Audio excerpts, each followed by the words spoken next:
And we're live. What's up, everybody? John from Florida Moto Talk coming at you again with another video. As you can see, Tristan is back on the channel now. How are you doing, Tristan? Been gone for a while, but just been busy and still been hanging around, still been behind the scenes and stuff. But yeah, glad to be back. It's been a while, man. Waiting for you to get back out to the track so we can start getting these edits again. Ah, So we'll keep counting down. yeah, me too, man. Sweet. And if you guys have not noticed, we got Fahad back on the channel again, friend of the channel, owner operator of Precision Track Days. How you doing, man? Good, good. Keeping busy, keeping it rolling. Almost halfway through the year now, so good. Nice. Yeah, happy to have you back, and we definitely enjoyed you. With the last time you were on the channel, that last discussion that we had went great. So we figured, man, why not just get you back on here and let's talk some more. Why not? Why not? Let's do it. Yeah. Well, let's just hop into it, right? Short and sweet has been the format this year with people's attention spans and everything. So yeah, let's just dive right in. You guys, I mean, your calendars. Anytime I get on the internet, your calendars are popping up everywhere, your ads and everything. So I pretty much know when a track day is coming up. But I see that June 30th, you guys are getting set up for Road Atlanta. So if anybody's listening, hadn't got tickets for that yet, definitely get signed up. And after that, it looked like July 19th, you're going to be at AMP. Right, right. And right after that, we will be at CMP2. I think almost every month we have at least 2 to 3 track days at different tracks, and 60 plus track days this year. The schedule just grew, and it kept on growing. And most recently we have also been to NCM. NCM is my new favorite track, by the way. So not that the other tracks are not that good, but I don't know. There's something about that new track that you hit. NCM feels like a very good mix of Road Atlanta, Barber, and yeah, all of those coming together. It's challenging, it's technical, it's fast. So yeah, we 60 plus track days this year, man. It's absolutely That's awesome. Nice. so yeah. Yeah, and I see that they sell out pretty quick. So everybody, if you're listening, definitely try to get in quick and get those tickets in, huh? Yeah, absolutely. And take advantage of the early discounts. If you buy like 30 days in advance, you get a better price, way better price. So, That and free tires. What's up with that? oh yeah, so, we have been working very closely with Pirelli, and we have been able to work out a partnership with them where if you register for like 2 or more days, so most of our events nowadays are 3 days. If you register for 2 or more days, we actually enter you into a live raffle. And what we have been doing, I don't know if you have seen, I don't think any videos are out yet, but during the riders meeting, we literally have spin the wheel program, and on that wheel you will see your name if you have been registered for 2 days. So if you're a gambler, it's like one hell of a rush when you spin that wheel, and it goes tick tick tick tick tick tick tick, and that's there you go, there's the winner. And you get the tires right there, man, whatever compound you want, whatever size you want, track day tires only, no sleds, but track day tires only, but still pretty good. So another incentive to come out to the track, support us, ride Pirelli, awesome tires. It's just another reason to come ride with us. Sweet. Yeah, I mean, That's awesome. if I'm going to be paying for the track day anyways, right? If I can offset the cost of tires, I think that's a pretty good deal. Yeah, and most of the time, just to give you some statistics on it, most of the time, people who, let's say, if we have 120, 130 people there on a Saturday, about 60-ish people are, signed up for both days. That gives you a roughly 2% chance, which is way better odds than winning the lottery, which is point zero zero Yeah. zero zero, you know, 1%. So just saying, you do have some pretty decent odds if you sign up, for both days. Nice. Hey, the numbers don't lie, right? Can't argue with the numbers. Yeah, math Well, is real for sure. Yeah. yeah. Well, Fahad, I mean, how you been, man? We haven't chatted in a while, man. How's everything going? How's life, man? Yeah, it's pretty busy, man. Like I was, mentioning to some of my other folks, I was just looking at my Delta account this year. I've put on close to 500,000 miles already, traveling for work, traveling for track days. It's insane. Some of the times I would be away from home for 3 weeks in a row. 2.5, 3 weeks in a row, and it's to be honest, if my work and precision wasn't fun, I don't think I would continue doing it. It's a lot of fun, man. Like, it's insane. When I talk to people about it, they're like, how do you find the energy? How do you find the motivation? How do you find the time to do it? How do you always show up, like on a Friday afternoon out of nowhere? I mean, NCM, I flew in from San Jose, took a red eye to be there. Um, but it's all about the passion, man. It's all about for the love of the sport.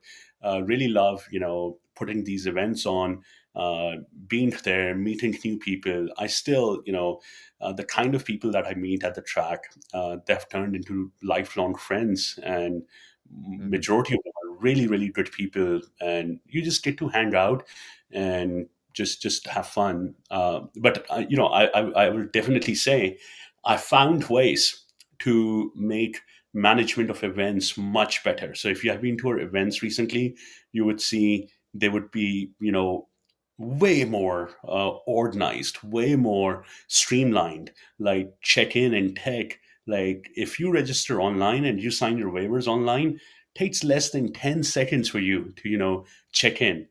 Tech, yeah, depending on your bike, might take you a minute or two, but it's super, super fast. We have increased the number of staff that we have.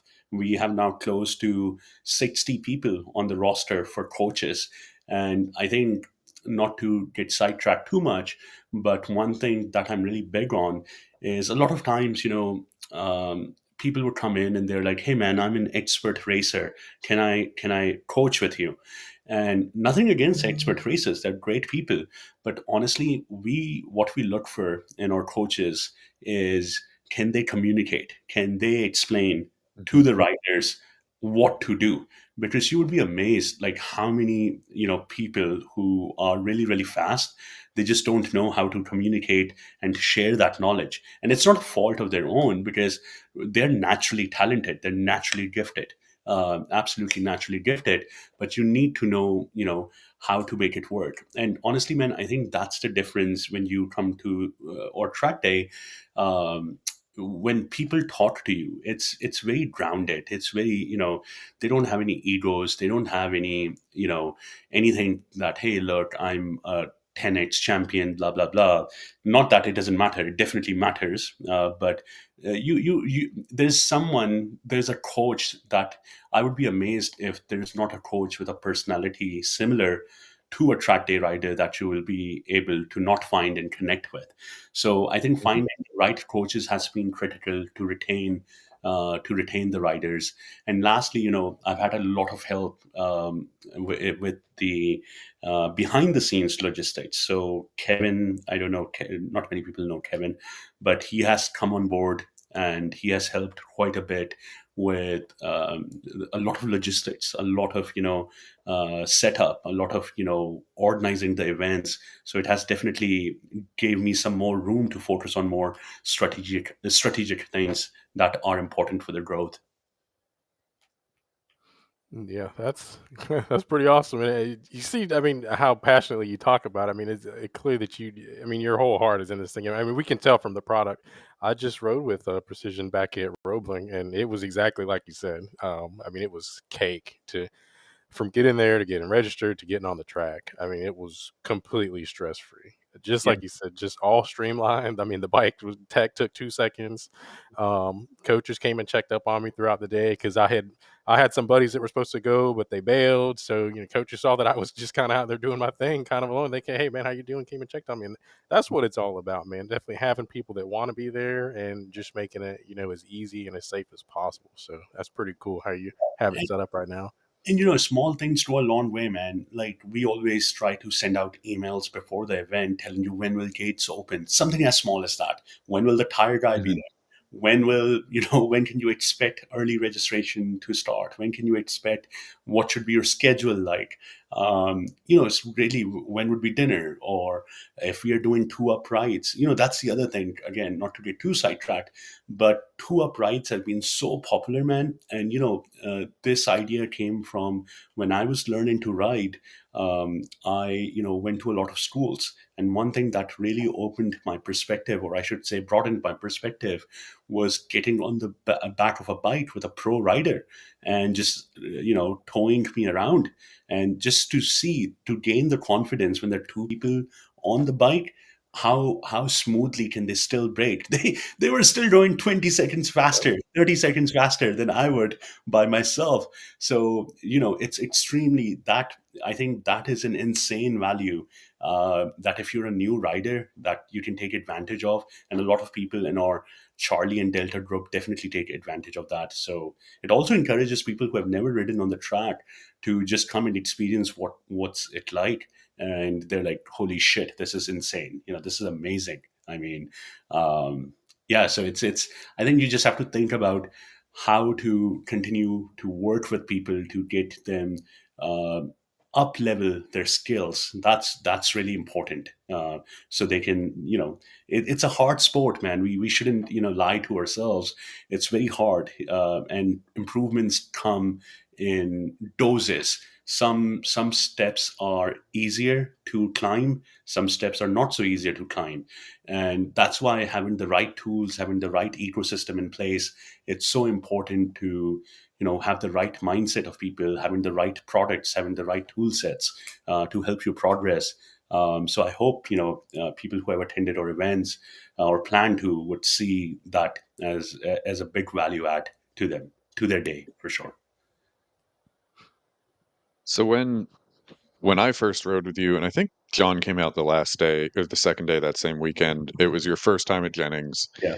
and kind of the hiccup you had was waiting through people telling you what group they think they are in and finding out what group they're actually in. Yeah. Um, at this point, you've been doing it for over a year now. Yeah. How long has it been actually in total? Almost, we're at the 2-year mark. We formed Okay. the company in August, so coming up on August, yeah, almost a 2-year mark, I would say.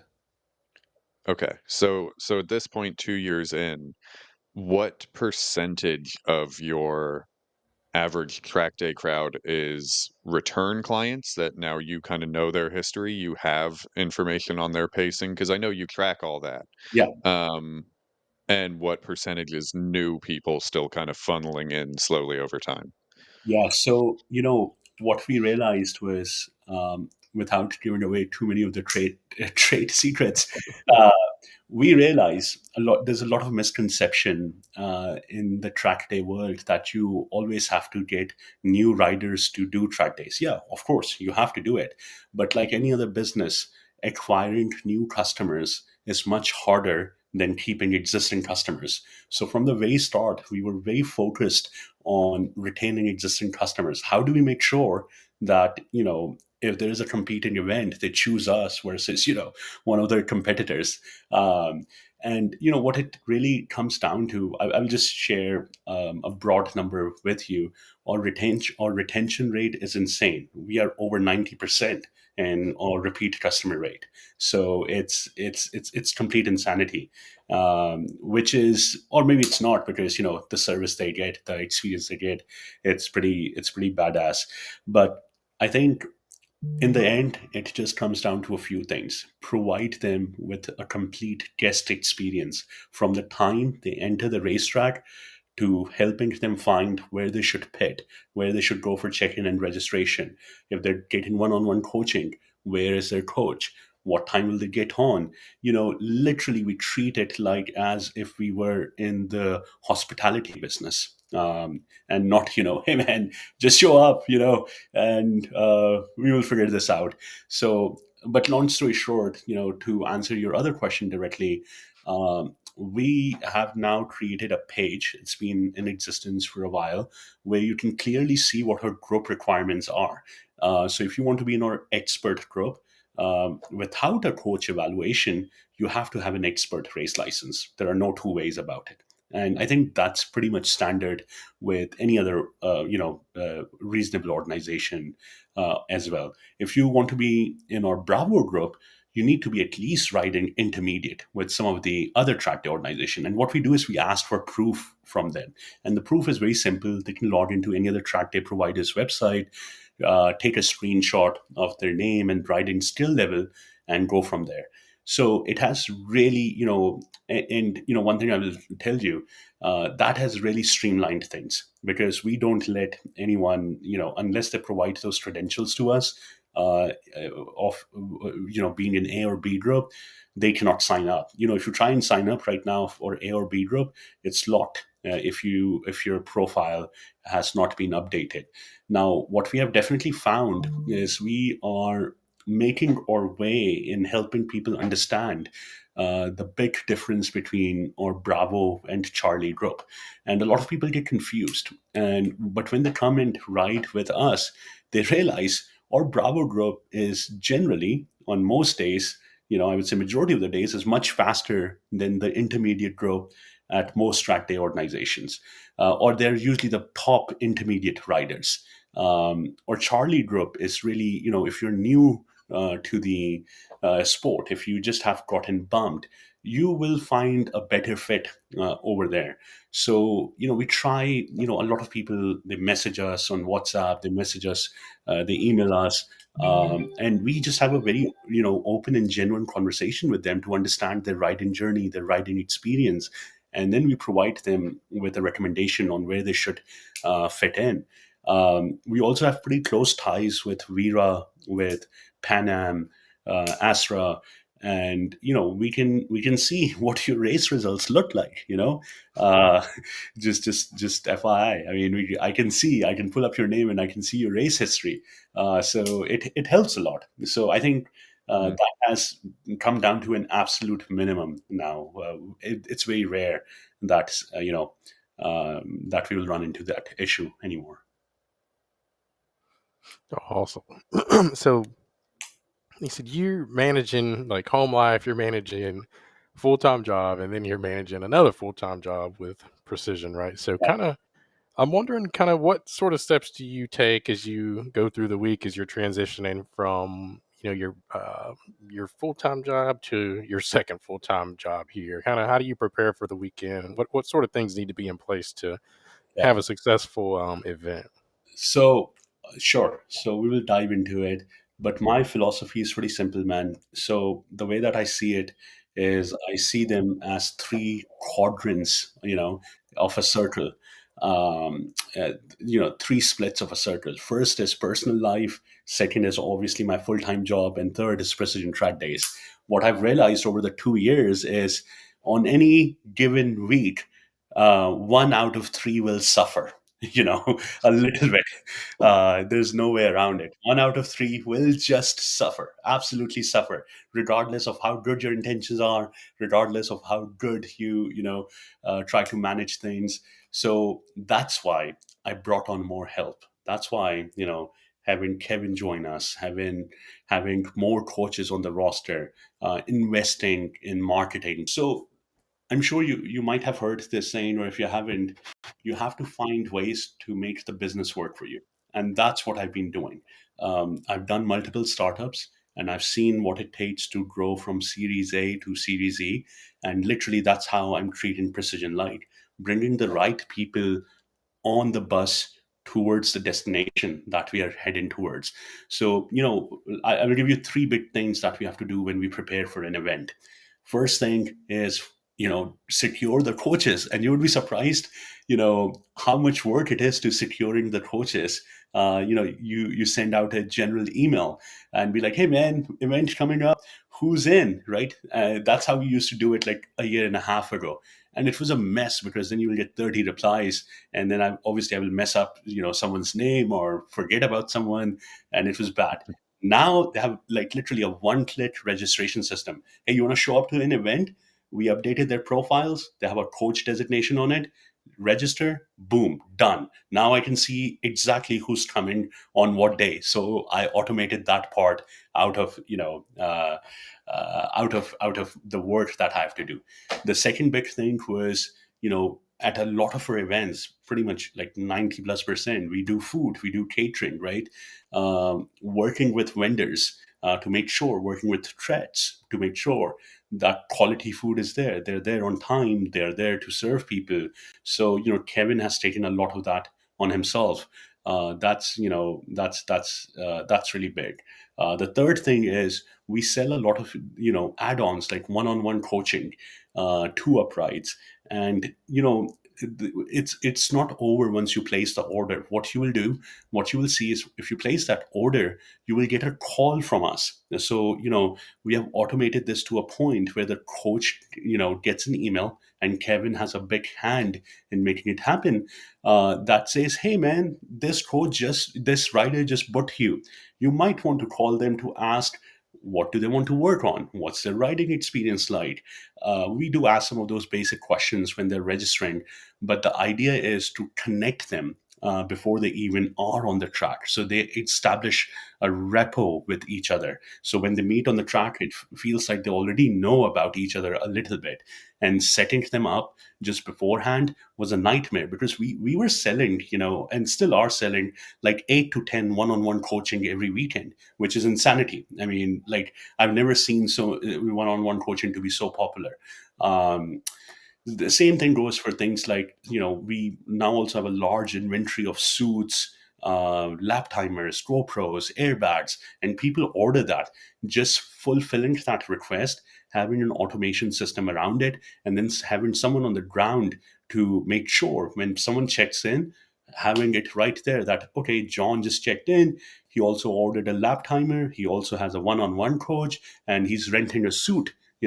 So being ready right there and completing that within a minute or so, that's key. A lot of effort has went into optimizing and automating the systems behind the scenes, and in addition to that, having the right people to support you during the event. Like, I learned that a lot of people, it's very important to show up on time. It's really important to, in my world, in the engineering world, we call this a say to do ratio. Like, literally, like, if you're saying two things, are you really doing those two things, or are you only doing one of them? And your success is measured on that. So it may sound crazy, but with our internal staff, I mean, even I get held accountable to what's my say to do ratio, man. And we give each other shit, but we track all of these things to make sure that in the end the rider experience is much more better. One of the things that I realize is the most painful thing to do, and I don't know how to automate this. If anyone is watching and have any ideas, let me know. Getting a freaking certificate of insurance issued for for a track seems to be like a painful process, man. Like, every time, between the insurance company and the track requirements, it's like right down to the wire. I mean, we try to be pretty good about it. We try and send it to them much earlier. And to be fair, all the tracks, they have the requirements down to a digit almost. But it's that's one thing that really annoys the heck out of me, which is, hey man, how difficult could it be to mark all the check boxes on the certificate? Just mark it, send it through. But that's something that we would chase until, like, sometimes until a day before, and it's insane, because if you don't get that, you cannot have an event. Your riders cannot enter the paddock. So that is something that we are trying to work to optimize, to see if we can do it better. Other than that, the really big thing that we do, if you we thought a lot about, um, how do we want our riders meeting to be. And long story short, over there is, we worked with, we did a lot of trials and errors, a lot of A/B testing. And what we came down to understand, and it's not rocket science, that people have a very short attention span. So all what they can remember, the max number of things they can remember is three in a 20-minute period. So we just talk to them about the blend line, about the passing rules, and what to do, if you run out of talent. And the rest of it is done in your subgroups. So, getting that script constructed, and then executing that script, it takes a lot of effort, man. It takes, the coordination that goes behind it is insanity. But the good thing is, right now, I'm supported by a really good team, and we have invested a lot in automation of our systems to make this as seamless as possible. So you will see some of our events are back to back. Like, we had NCM, then we went to NC Bike, then we had NCM again, and then we are at Road Atlanta now, in about a week's time. If we didn't have these systems in place, it would be, it would be really hectic, and I'm sure we will go crazy. But yeah, I mean, it's just about making sure that you have the right people on board whose say to do ratio is really high, and then you're investing in the right tools, providing them the right tools to do their job. Sweet. You had mentioned insurance, and it kind of got me thinking. Did you hear about the incident that happened out in Button Willow probably a couple weeks ago? Yeah, I did. That was crazy. Like, some guy crashed who was riding his buddy's bike, or Yeah. his buddy, yeah, man, that's bad. That's how people go out of business. Funny story, okay? Just from this weekend at NCM. um, so usually I would be in the control room, and I would race control tower, I should say. Um, and I would be watching people, and I see this guy running in our Delta group, okay, going into turn one, probably at 135, 140, dragging knee, dragging elbow. And I'm like, what the heck is going on here? What what Delta rider, like, does that? So, obviously I go out to the grid, we black flag him, we bring him in, and this guy was pretty smart. So I look him up in our system. I see the bike is registered to a D rider, and I'm like, the bike's registered to the D rider. He's really a D rider. He had actually ridden with us like 3 4 times. But then I was like, obviously I didn't remember his face.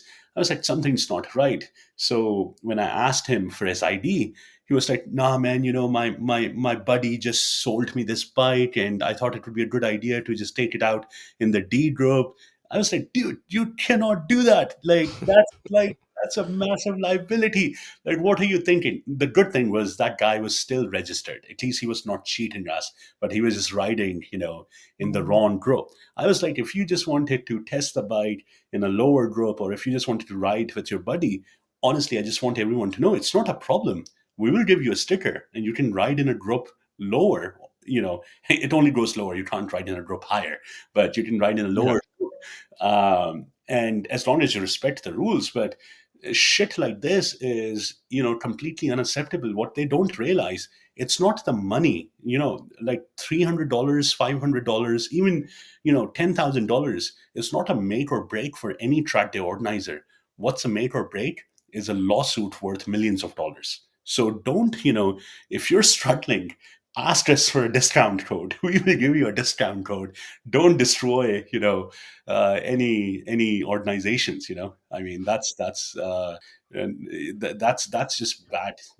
Really, really a worst thing to do. Like, I wouldn't even do that to any. I mean, no one should do that to anyone. I mean, Yeah, and for those who weren't tracking the Button Willow thing, like Fahad had mentioned, there was a org that was putting on a track day.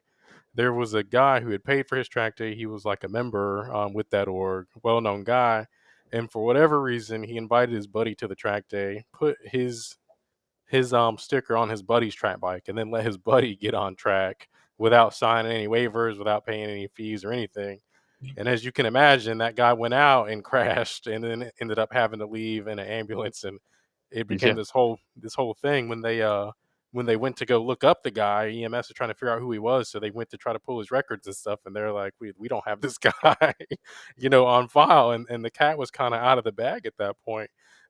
We actually They posted like a whole reaction video that we put over on the Florida Motor Talk Facebook page, but it's a crazy situation. Like, man, like Fahad, what would you even do? What do you even do in that situation? You know? I mean, honestly, I don't know, man. Like, honestly, at that point, you have, I mean, I hate to say it, but, that person would be banned for life at the very minimum, you know, Yeah, uh, everywhere. everywhere at the very minimum. And depending on how egregious and what the rider does, what the crashing rider does, there might be, there will be some legal activity.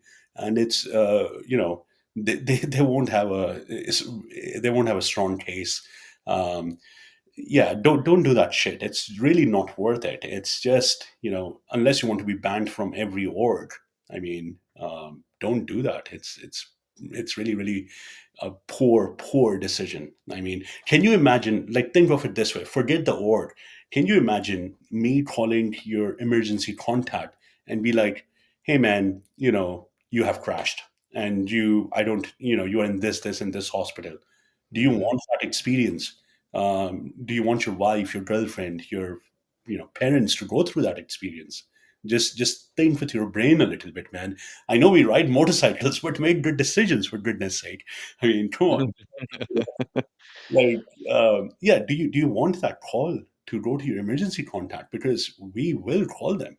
I mean, um, so yeah, don't do that. Fast, instantaneous way to get banned. And if you think that you cannot get caught, you would be surprised how closely the race control watches it.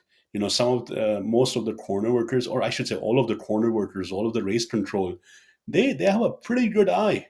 They will know if you belong in this group, if you do not belong in that group. They will also know if you have been riding. You would be surprised the kind of data that is logged behind the scenes. Like, there are certain tracks like NCM, like AMP, that keep data on crashes. What type of bike was it? What type of weather conditions were there? What type of a rider was it? How many track days have they done? Are they a racer? How many other crashes have happened on this bike in these conditions? You would be surprised how much data there is in the control room.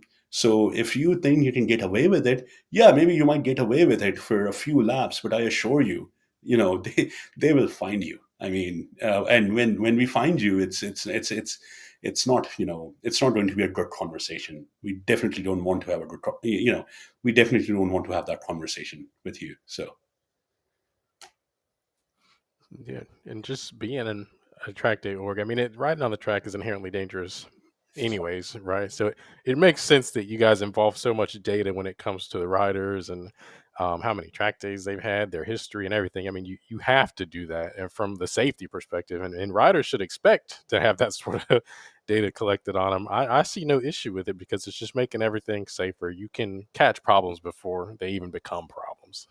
yeah, and honestly, I think the big thing is, look, man, it's incredibly uh, in I have a huge amount of respect and consideration when people come and spend their money, their hard-earned money with us, to provide them with the best experience that they can get. Because track days, let's be honest, they are expensive. This hobby is actually very expensive.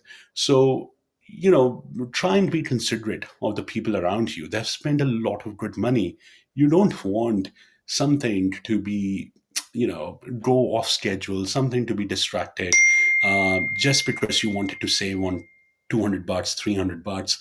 Trust me, if you reach out to me, Kevin, whatever, or support page, and you say that, hey, look, I'm trying to do my first track day, but I'm, like, can you help me out a little bit? We will, man. We will, absolutely will. Just don't put anyone else in danger by doing so, or Yeah. don't get yourself in certain states like like Carolina. It's a felony. I mean, if you like a felony over 250 bucks, like, be my guest. I mean, just saying, don't do that stuff. I mean, It's it goes even beyond the singular track day organization. right.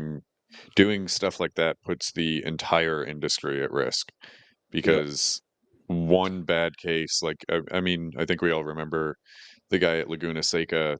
close to a decade ago now, Yeah. um, who tried suing, and that did take down the Trackday organization. They ended up shutting down, trying to fight it. It almost took down Laguna Seca, and when that was happening, actually, I think that was even like 16 years ago, because that was around when I was doing this before I left for a while, and the whole industry was holding their breath, Yeah. and groups were struggling to get insurance. This is all happening in California, and groups in Florida were struggling to get insurance to cover track days. So one person making a bad decision can have a ripple effect on the whole industry and ruin it for a whole lot of people. Yeah, and that's why, look, at the end of the day, all of us are adults, right? And we understand it's a dangerous sport, but it's a really fun sport and we do it, right? So if you look at some of the insurance companies, there are not many insurance companies out there who even insure these types of events. Maybe there are a handful, four or five of them, okay? But all of them are actually very particular about how you should have a writers meeting, how you should explain the waivers to people, like what are they signing, do you know what you're signing? You will see signs at some of our events, read what you're signing. um, I think making them aware is our job for sure. But at the same time, like, just if you want track days to continue, if you want more track days, more track time, be considerate. Don't do stupid stuff over a few $100s. It's really not worth it. I mean, you will find enough people um, in the paddock to support you if needed to be, to get you started. So just my 2 cents, and it just adds more complexity, to the processes, because if the insurance company says I have to verify seven different things before I let you on track, would you like it as a rider? Obviously not. I mean, I would personally hate it.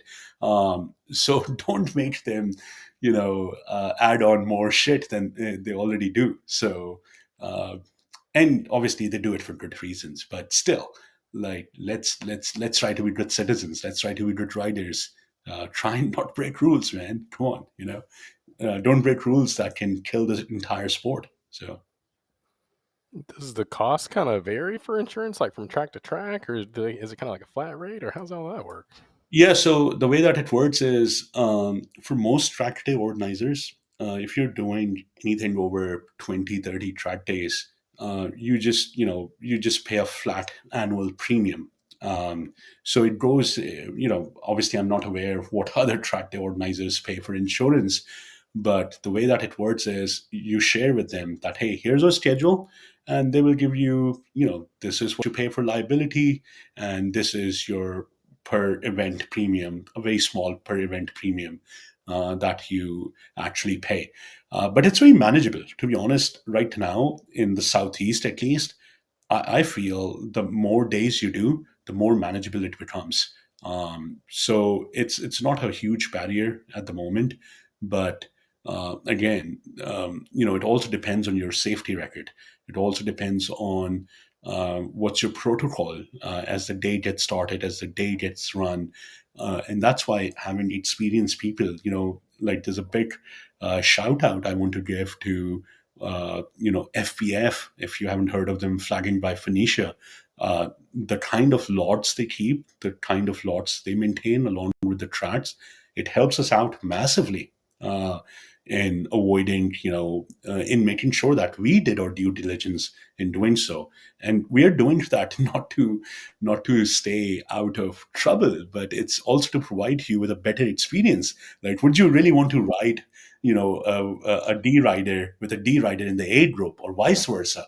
I mean, come on, like, or, another way that we really use this, which is very useful in our subgroup meetings, when you get dispersed in our subgroup meetings, we are also very knowledgeable about, hey, what corners to watch out for. So, just as an example, I'm sure you know this, at Jennings, turn 8, right? It eats a lot of bites. Uh, Mhm. Sharing that with people, just reminding them a little bit, it goes a long way, man. But anyway, on your insurance topic, it's really not that big of a cost.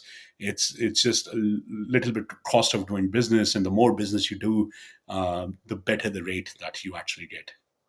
Cool, because it seems like prices, like for orgs in general, have been kind of trending upward. And I guess it seems like some orgs have kind of blamed that on like insurance costs and everything else. But I mean, do you see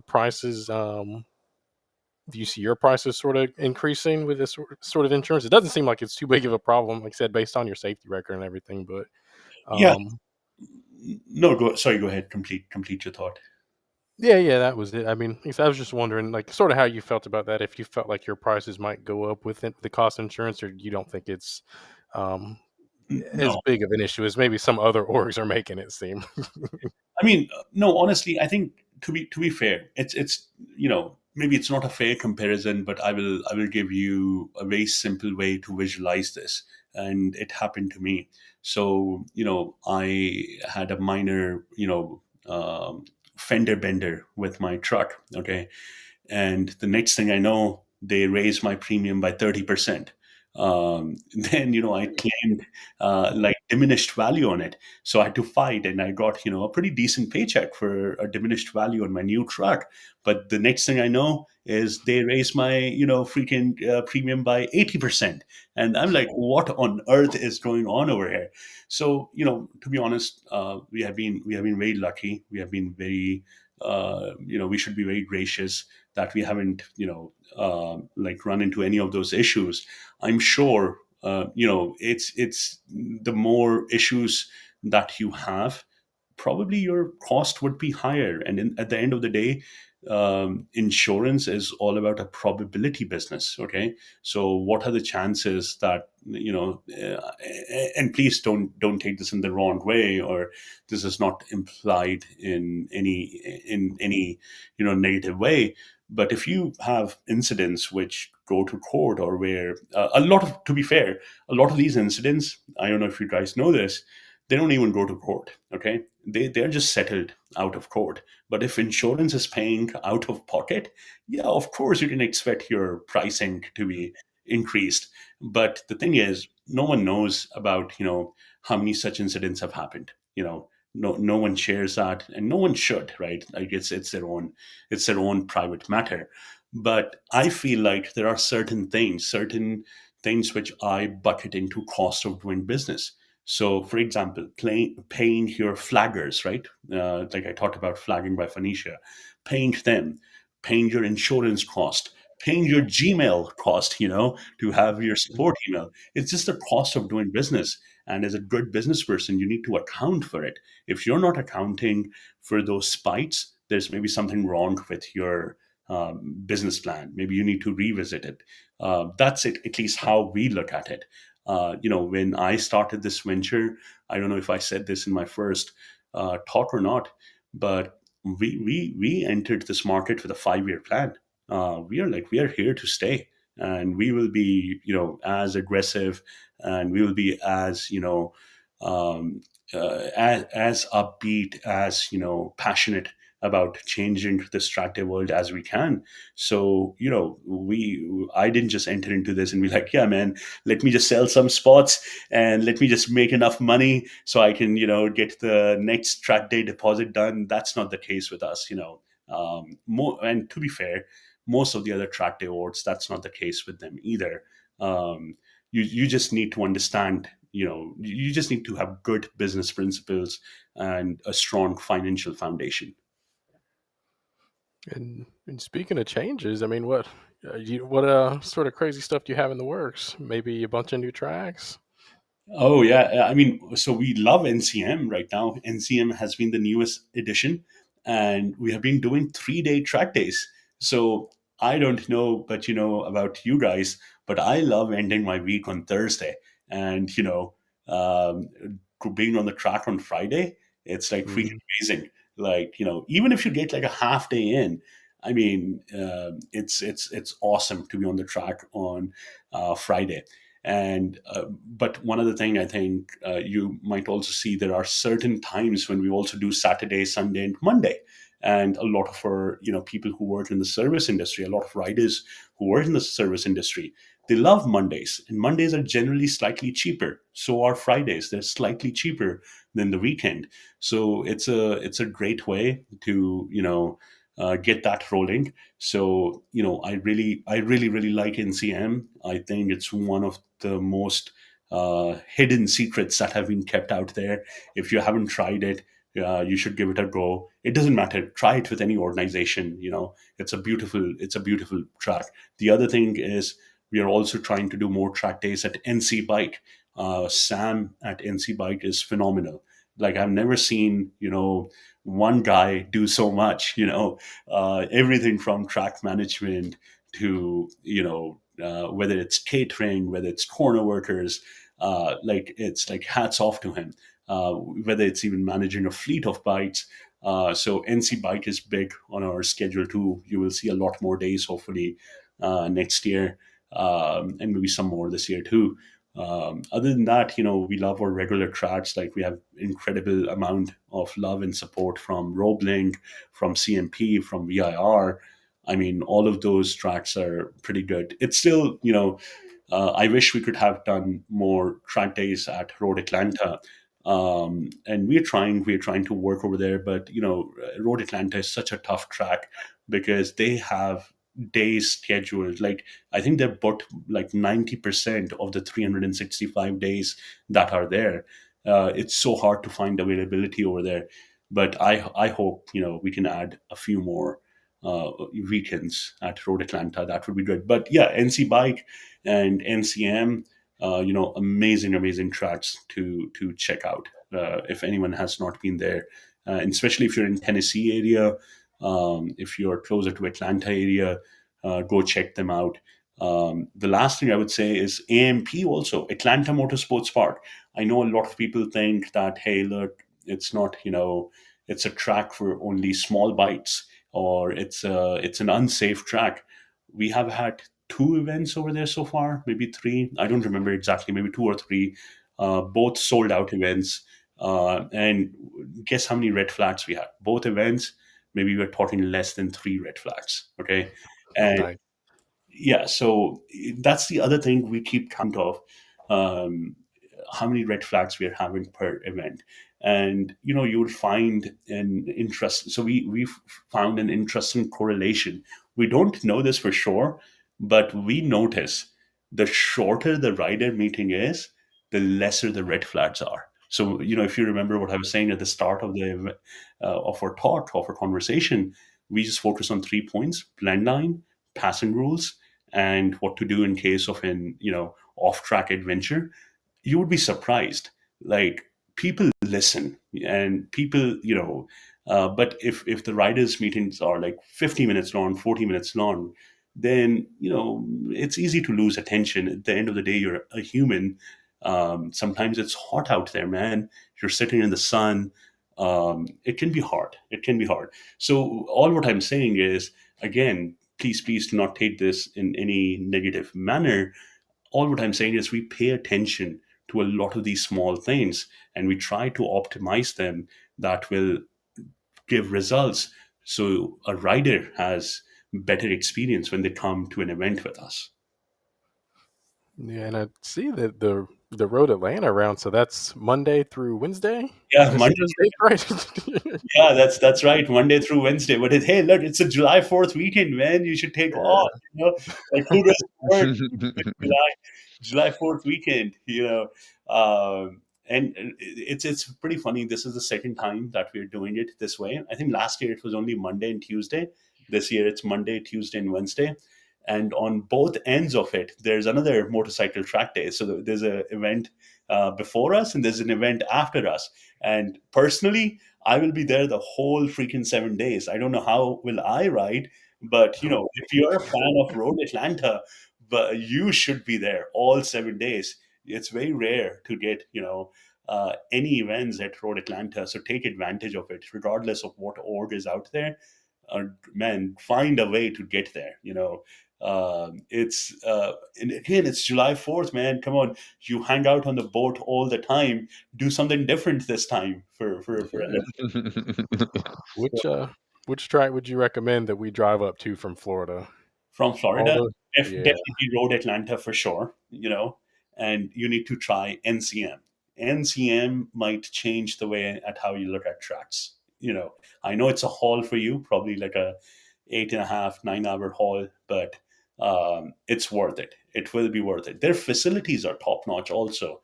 I mean, everything from, their cafeteria to their showers to where their entire pit is concrete. It's really nice, and very genuinely, the entire staff over there cares about your experience. They're very friendly. They're very customer focused.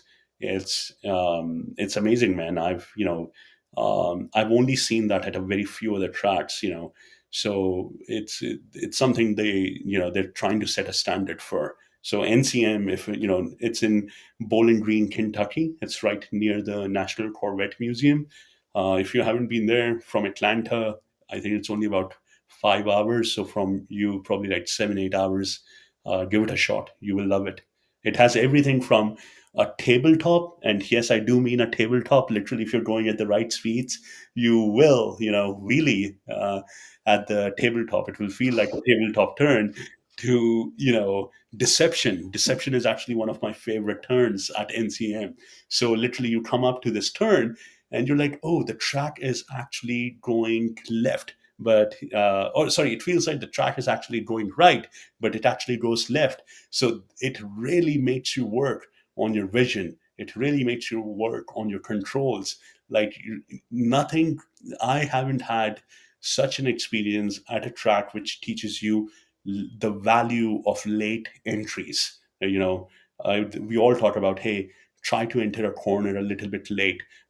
At most tracks, you should try and enter corners a little bit late, but nothing will teach you like NCM will, especially the deception turn. It's insanity.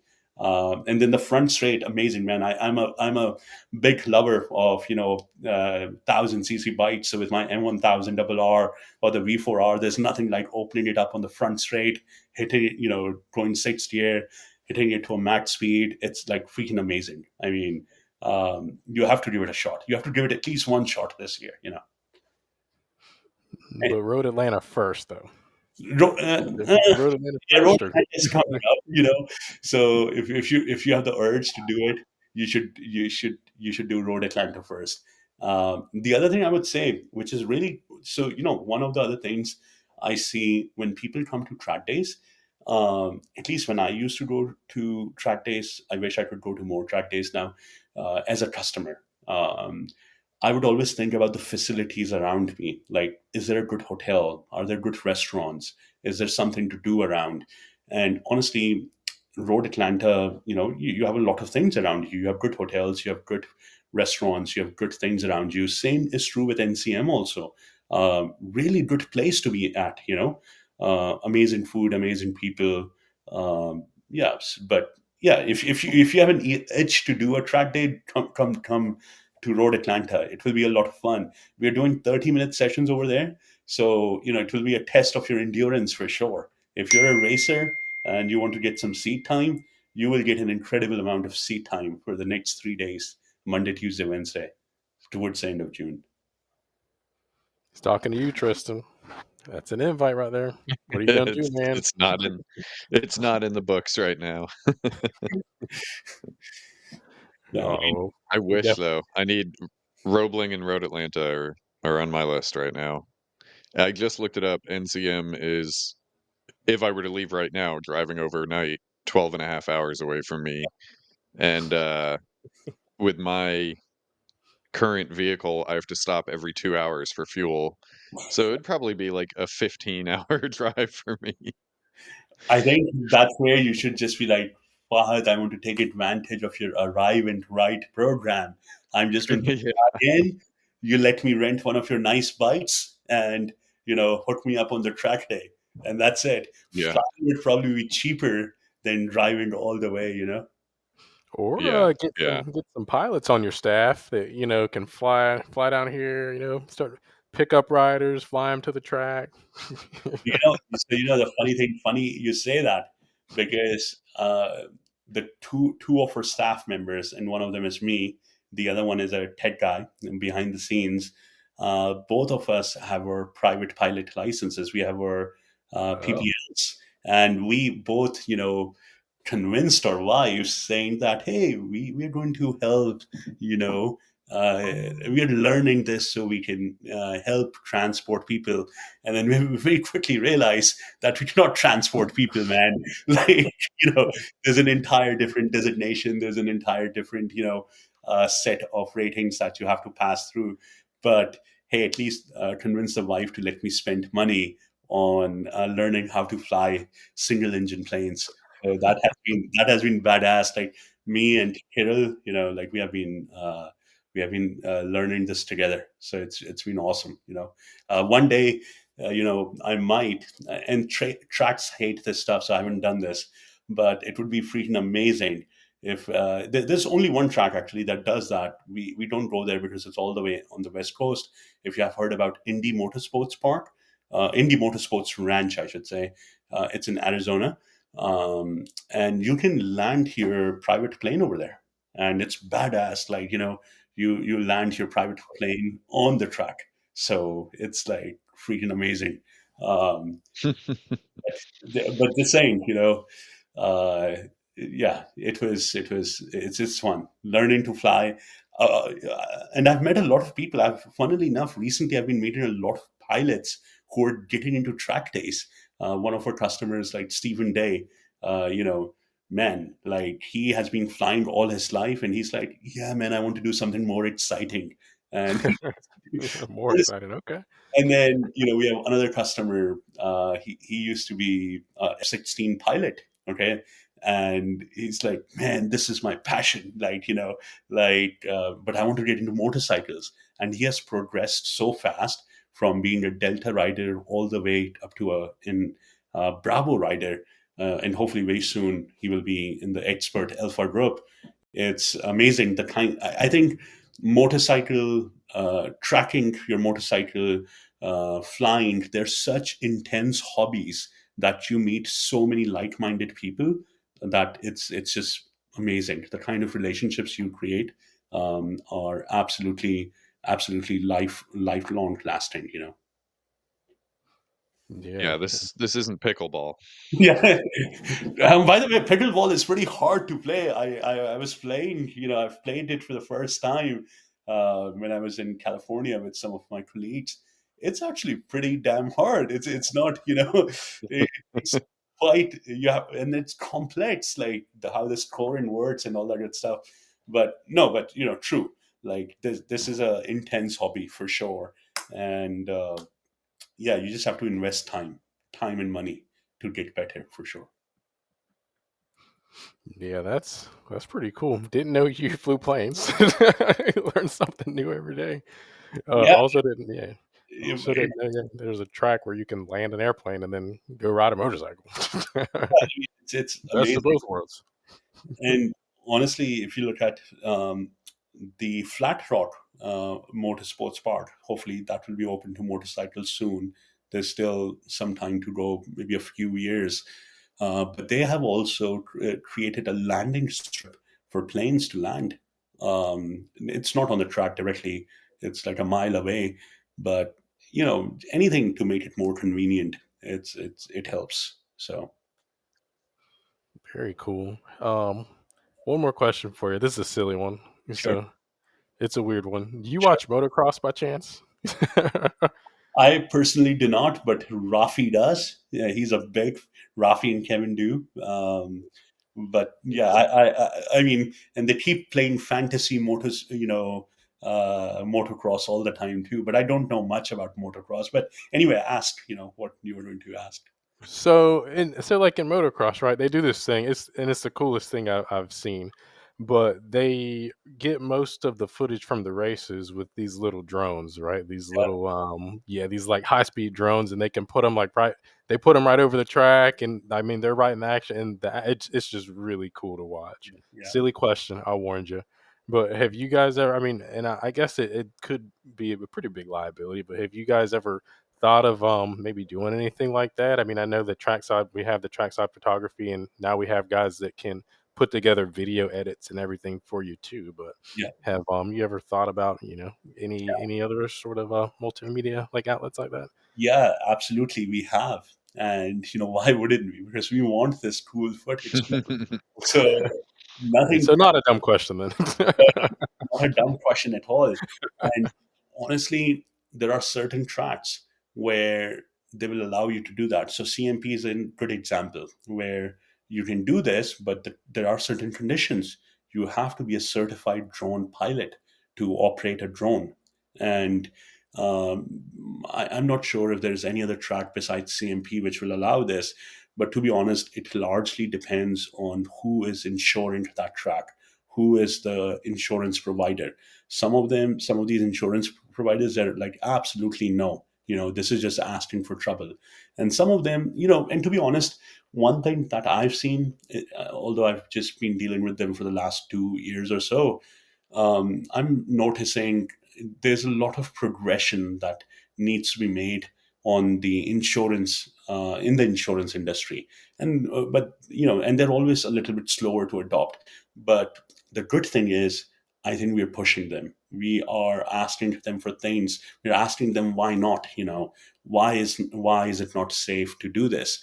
Whether it's flying a drone or whether it's doing something else, and for most things, they have a very good reason, right?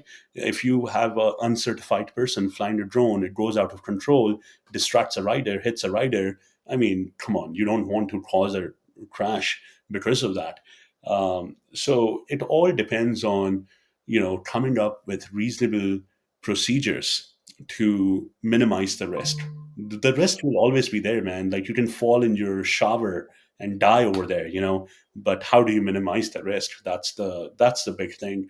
But it really requires a bigger collaboration between organizers, between the tracks and the insurance company themselves, to understand what are these risks, how likely are they to occur, and what are the procedures to minimize them. So I think CMP is pretty well ahead. Carolina Motorsports Part is pretty well ahead in those cases. So my next, or I should say, Kevin's next gig is to find a certified drone pilot so we can do this. And I don't know what will it do to our premiums. Maybe they will want. I don't know if they will want more money or not. But yeah, you might see some awesome footage over there. For sure next year. That's sweet because they're just watching them. I watch motocross religiously, just like I watch MotoGP and everything else with motorcycles. But I feel like there's so much value in having a drone. I mean, with training, like the one up rides and everything. Because the way that they film it in motocross, I mean, it's in the air, but you have a pretty good perspective of the entire track. So I mean, you can see lines and you can see where people are braking, what they're doing. I mean, I think there's a lot of value in that. So yeah, if you guys could get that off the ground, I think that would be Yeah, pretty revolutionary. I mean, you don't see anyone doing that, so yeah, that'd be awesome. absolutely. We will definitely work on it. And I think it's just part of the growth, right? You have to come up with these things to continue to provide a better experience. That's all what it's about. Sweet. What do you got, Tristan? Um, so you've been doing this for 23 months now, or 22 months now. Yeah. Um, we're running a little long on time. I know we were going to ask for like a couple interesting stories, but uh, I guess I'm not going to ask for the weirdest thing because it's probably not something you want to discuss anyway. But what's a interesting or weird story in the 22 months you've been doing this that you can tell us about? Yeah, close us out with a good one. Say that one more time, John. What were you saying? I said, yeah, close us out with a good one. Close this out with a good one. All right. So this just happened at the last weekend at NCM. Okay, we had a rider show up with a beautiful R6. I'm talking absolutely beautiful, gorgeous R6, fully track built out. Okay, um, he checks in and he says that, hey, look, yeah, I've ridden motorcycles and I'm going to join our Charlie group. I was like, okay, cool, let's go. Um, I kid you not, the dude did not go over 10 miles an hour on the front straightaway. And first, initially, we thought something was wrong with his bike. Okay, and nothing was wrong with his bike. He was fine. Then the second time, on the second lap, he literally doesn't turn the bike. He goes straight, you know, on the front straightaway and just keeps going straight. He still keeps it upright, comes to a stop, and then he does that again on the third lap. At that point, I pull him over, and I was behind him, and I was looking at what he was doing, and I realized that he did not know how to counter steer, man. It's insanity, but he did not know how to counter steer. It was a right hand turn once the straightaway ends, okay? And the reason he was doing so slow is because at slower speeds, you don't, counter steering doesn't come into play that much. So that was his, safety net. So I pulled him off track. I was like, dude, why were you pushing on the left hand side? You were pushing on your left hand clip on bar when we were trying to turn right. He was like, isn't that how we turn? I was like, no, man, absolutely not. Like, so what I did was, um, I kid you not, that. So I saw a reflection of myself in him. That's how I was when I went to my first track day. If you remember, I did not ride much on the street. I did not know shit about riding. And, my very first track day at Barber, I did the exact same shit that he did. So I had a lot of empathy for him. So I took him off and I did exactly what, that day, one of the control riders did, which was a lot of parking lot drills. I probably spent about an hour, hour and a half with him, helping him understand counter steering, helping him understand, how to use the brakes. And dude, I kid you not, by the end of the second day, that dude was leaning the bike more than, Kevin was just, joking with me. He was like, damn, dude, that dude's leaning the bike more than you. I was like, Good teacher. it's like, man, you should pay me more, no, but all jokes aside, like, I think that was a pretty eye-opening, story for a lot of our staff members also, because we want you to know, look, if you don't know how to ride a bike, obviously we're not MSF, we're not going to teach you how to ride a bike, but I just want you to know that if you're struggling with something, be honest with us about it. We will find a way to work with you. But that was honestly one of the most rewarding things, because I felt like someone who, put that trust in me when I was starting out, I was able to give back a little bit, and it was very rewarding, man. Like, yeah, I mean, the other stories are very boring. Like, something doesn't arrive on time, or Fahad's a little bit late to check in. It's not as fun. But luckily, I have a lot of trust in my staff. I have a lot of trust in our operations, people who are running this thing. It has grown massively, man. Our team, looking at about 70, 80 people right now, behind the scenes. So it has really enabled me to focus on bigger, better things. Sweet, man. Well, It's awesome. yeah, as always, definitely enjoy having you on. It's just great to hear your perspective, right, as far as what goes on behind the scenes and how you operate this incredibly new org that you have just started. But you guys are already well established, and I think pretty much everyone knows about Precision Track Days at this point, right?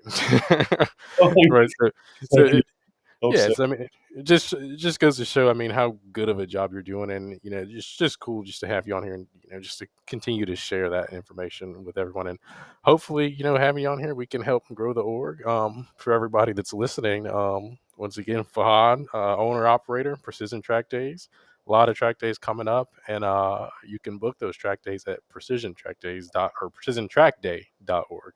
Yeah. Um, Anything else, y'all, before we get out of here? No, it's always good chatting with you, and it's always fun. Hopefully, I will see you at a track soon.